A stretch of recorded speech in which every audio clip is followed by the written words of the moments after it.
Hello guys, আসসালামু আলাইকুম। আজকে আমি দেখাবো আমাদের ছাদের কি অবস্থা। আমি অনেক দিন বাড়ি ছিলাম না, বাপের বাড়ি ছিলাম, এসে দেখি খুবই খারাপ অবস্থা। ছাদের সব গাছগুলো মরে গেছে, এখন সব টবগুলো শুধু ঘাস আর ঘাস। ফুল গাছগুলো সব মরে গেছে।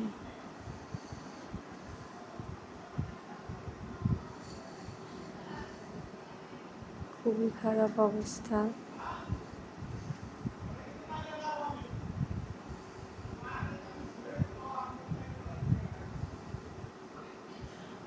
ছাদের কোনো গাছ নেই, কিন্তু আমার নিচে আমড়া গাছটায় অনেক আমড়া ধরেছে।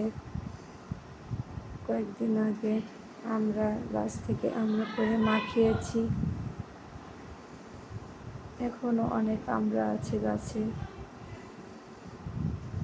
এগুলো আরেকদিন মাখিয়ে খাবো। আরো অনেক ফুল এসেছে, আবারও আমড়া হবে।